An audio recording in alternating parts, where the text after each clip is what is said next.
All right, Algebra 1B students, welcome to part 2 of lesson 9.5 on completing the square. Today, we have just one relatively simple application of completing the square, something we can do besides solving the quadratic equation by completing the square. We can also find the vertex by completing the square. And in order to do that, we rewrite the quadratic equation into what is called vertex form. And vertex form looks like this.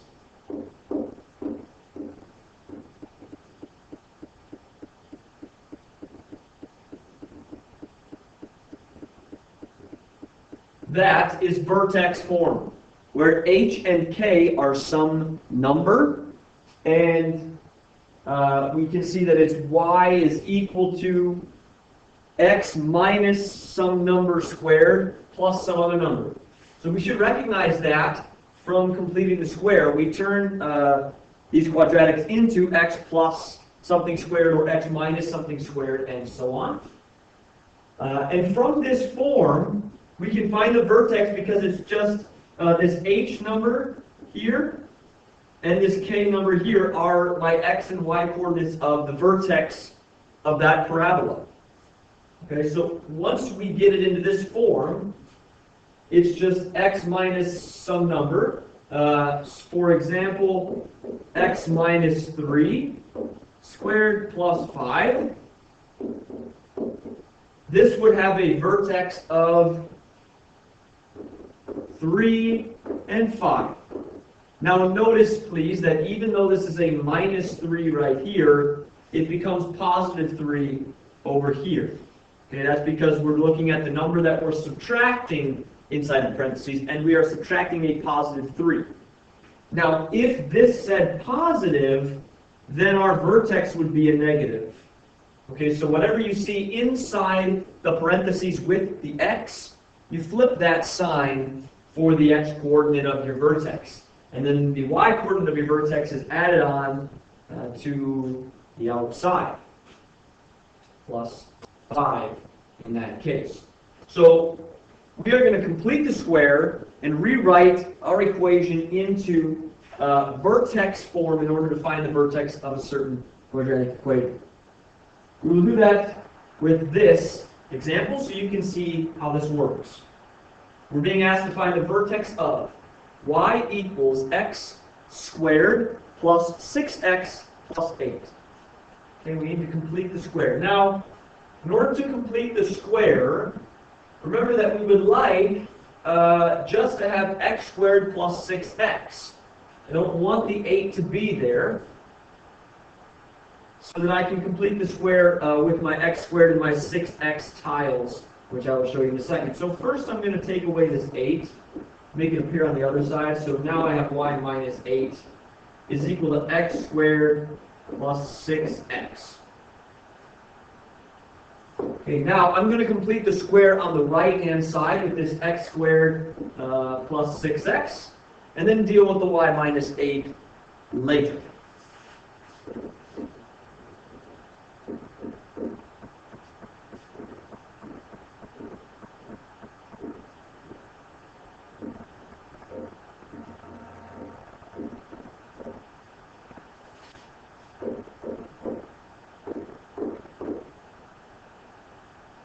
When I complete the square with x squared plus 6x, I have one x squared tile and 6x tiles that I have arranged in a square.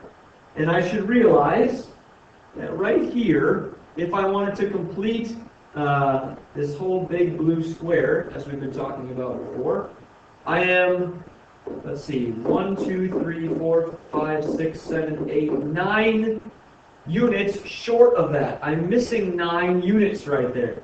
So I'm short 9 units. Okay. Now, the edges of this big blue square, well, this is x plus 3 single units, and obviously across the top is the same, x plus 3 single units. So the right-hand side of my equal sign, I am going to rewrite as an x plus 3 squared, but I am short 9 units. I'm short 9 units. That's still here equal to y minus 8. Okay, so I have completed the square on the right-hand side. It's now x plus 3 squared, but I'm 9 units short. Okay, now, I would like to get this into vertex form, which, if you remember, does have the y all by itself. So I need to get rid of this minus 8 here by adding 8 back on to both sides. Okay? Now I understand that I took away the 8 and now I'm adding it back on, but that's so we can complete the square easier. And my vertex form in this case is going to be y equals, because my 8 goes away, x plus 3 squared minus 1. Negative 9 plus 8 is minus 1. Okay? So there's my vertex form. This is vertex form.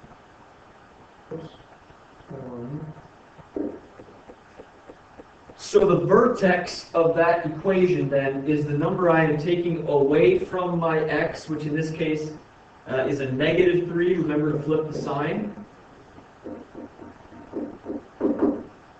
This number here is really like minusing a negative 3.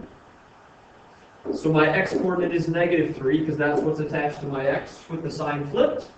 And then I am subtracting 1 on the end, that's my y-coordinate. So the vertex is negative 3, because that's inside the parentheses with my x, and then a minus 1 outside of those parentheses. Vertex, negative 3, negative 3. There we go. Now I would like you to try that process with these two equations. Specifically A.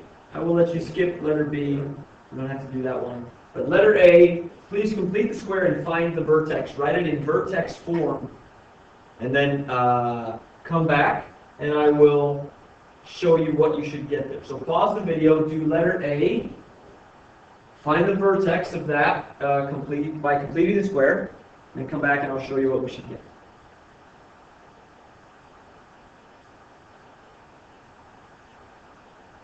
The equation in vertex form is y equals x plus 2 squared plus 6, which means the vertex is a negative 2 because I have to flip that sign right there, 6. Your practice problems tomorrow are more work on finding the vertex by completing the square. Hopefully you're feeling okay about this process. If you are not, please make a note to ask me in class tomorrow before you get started with your practice problems. Okay. That's all I have for you tonight. Have a wonderful night.